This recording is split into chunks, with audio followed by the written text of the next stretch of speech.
সুন্দরপুর নামক এক জঙ্গলে মিচকে শিয়াল বাস করত। মিচকের ছিল অনেক লোভী আর খারাপ প্রকৃতির শিয়াল। তার ছিল এক গর্ভবতী গরু। মিচকে শিয়াল তার গর্ভবতী গরুর একটুও খেয়াল রাখতো না, ভালো খাবারও দিত না। একদিন মিচকে শিয়াল গাভীর কাছে আসে।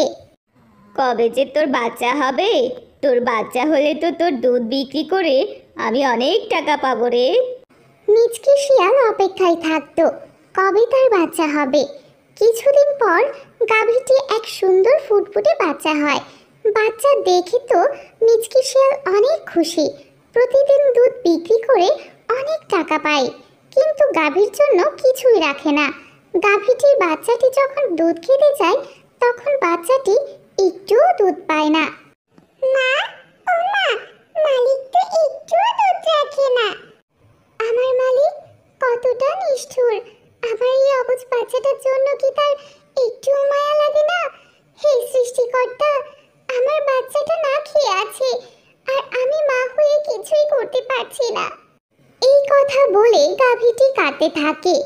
গাভীর কথাগুলো গাছে থাকা এক ডাইনি শুনছিল। এই শিয়ালটা কতটা নির্দয়, একটু মায়া নেই, বাচ্চাটার জন্য একটু দুধ রাখে না, কতটা পাষাণ! গাভীও তার বাচ্চার একটু কষ্ট বোঝে না।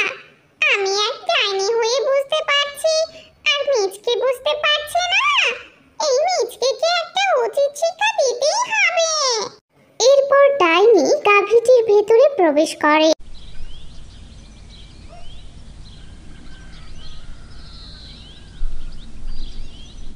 আর পরের দিন মিচকে যখন দুধ দোয়াচ্ছিল তখন দেখলো দুধ না, রক্ত বের হচ্ছে।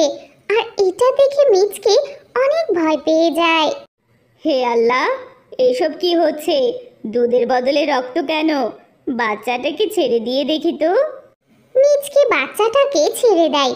বাচ্চাটা গাভীর কাছে গিয়ে দুধ খেতে থাকে। তখন গাভী রক্ত না, দুধ দিতে থাকে। এই দেখে মিচকে শিয়াল অনেক ভয় পেয়ে যায় আর দ্রুত সেখান থেকে চলে যায়। এরপর ডাইনি গাভীর শরীর থেকে বের হয়ে আসে। চিন্তা করো না গাভী, মিচকে তার কর্মের উচিত শিক্ষা পাবে। তোমাকে অনেক ধন্যবাদ ডাইনি, আজ তোমার জন্য আমার বাচ্চা দুধ খেতে পারলো। এরপর ডাইনি সেখান থেকে চলে যায়।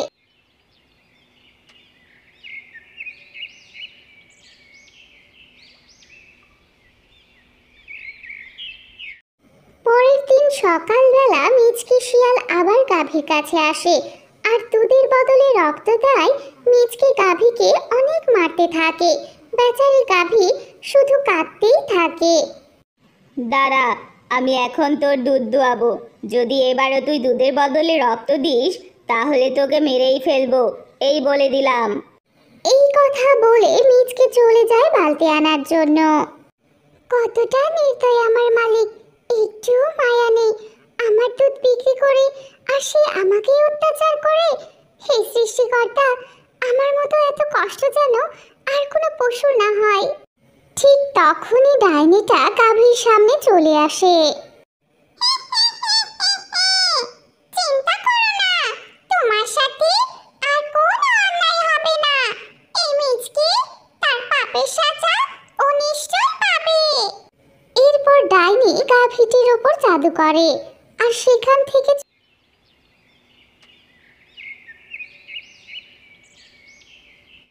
মিচকে আসে আর গাভীর দুধ একটা বালতিতে রাখে। কিছুক্ষণ পর সেই দুধ সোনা হয়ে যায় আর মিচকে দেখতে থাকে যে গাভীর গোবরও সোনা হয়ে যাচ্ছে। আরে এ কি, এত সোনা! সৃষ্টিকর্তা মনে হয় আমার কষ্ট দূর করার জন্যই এত কিছু করেছে। যাক বাবা, ভালোই হয়েছে। এবার সোনা বিক্রি করে তো অনেক বড় লোক হয়ে যাব। হা হা হা হা হা। এরপর মিচকে সব সোনা একটা থলিতে ভরে সেটা বাঘমামার কাছে নিয়ে যায় বিক্রি করতে। মিচকে সব সোনা নিয়ে বাঘমামাকে দেয়। বাঘমামা সব সোনা দেখে রেগে মিচকেকে বলে, আমায় বোকা পেয়েছিস? নকল সোনা দেখিয়ে বলছিস আসল সোনা? দাঁড়া, এক্ষুনি বোঝাচ্ছি। নকল সোনা দেওয়ার পরিণাম। এরপর বাঘ মামা মিচকেকে একটা লাঠি দিয়ে অনেক মারতে থাকে। মার খেয়ে মিচকে সেখান থেকে পালিয়ে যায়। আমার ভুলের জন্য আজকে আমি শাস্তি পেলাম। আমার লোভ বেশি দেখে সৃষ্টিকর্তা আমাকে শাস্তি দেওয়ার জন্য এসব করেছে। না হলে সোনা নকল হলো কি করে?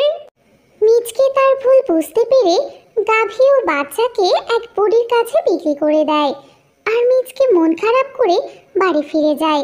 এদিকে বুড়ি গাভী ও বাচ্চার ভালোভাবে যত্ন নিতে শুরু করে, ঠিক মতো খেতে দেয় এবং ভালোভাবে খেয়াল রাখে। এসব দেখে ডাইনিও খুব খুশি হয়ে যায়। গাভী ও তার বাচ্চা এখানেই ভালো থাকবে। আর আমি যখন জীবিত ছিলাম তখন আমি গাভীর মতো আমার বাচ্চাকে আগলে রাখতাম। এরা সহজ সরল প্রাণী, এরা ভালো থাকুক এটাই চাই। এই কথা বলে ডাইনি সেখান থেকে চলে যায়।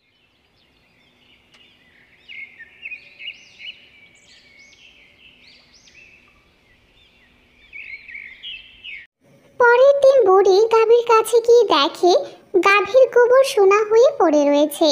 এই দেখে বুড়ি খুব খুশি হয়। এদিকে এই খবর মিচকে জেনে যায় যে বুড়ির বাড়িতে গাভীটি আসল সোনা দিচ্ছে। এই কথা শুনে মিচকের আবার লোভ জন্মায়।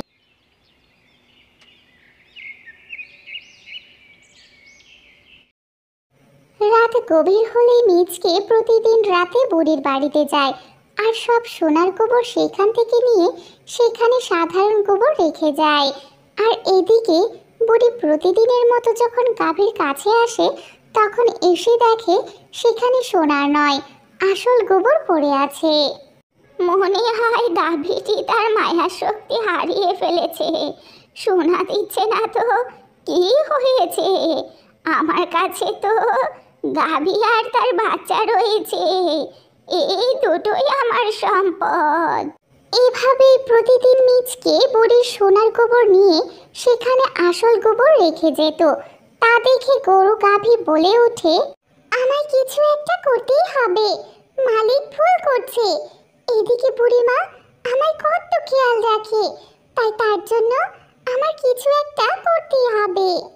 পরের দিন মিচকে যখন সোনার গোবর নিয়ে পালাচ্ছিল তখন গাভীটি মিচকেকে লাথি দিয়ে ফেলে দেয় আর মিচকে মাটিতে পড়ে যায়। পড়ে যাওয়ার শব্দ শুনে সেখানে বুড়িমা চলে আসে।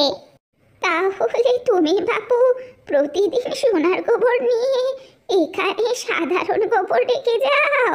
তুমি বাপু এতটা লোভী? বুড়িমা, আমি আপনার কাছ থেকে গাভী আর বাচ্চা বিক্রির পয়সা নিয়েছি, গোবর বিক্রি করার কোনো পয়সা নিইনি। আর আপনি তো আলাদা করে গোবর বিক্রির কোনো পয়সাও দেননি। আমার বাপু গোবর চাই না, তুমি ওগুলো নিয়ে যাও, আমার গরু আর বাচ্চাই যথেষ্ট। মিচকে যখন সেই সোনার গোবরগুলো নিয়ে যেতে থাকে তখনই তার সামনে ডাইনি চলে আসে। তুই একটা অমানুষ, তুই কখনোই শুধরাবি না, তাই তোকে এবার কঠিন শাস্তি দেব। তারপর ডাইনি গাভী আর গাভীর বাচ্চার দায়িত্ব বুড়িমাকে দিয়ে মিচকেকে নিয়ে সেখান থেকে চলে যায়।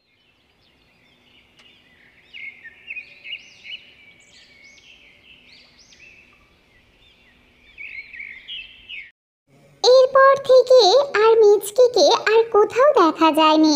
আর এদিকে বুড়ি গাভী আর গাভীর বাচ্চাকে নিয়ে সুখী দিন যাপন করতে থাকে।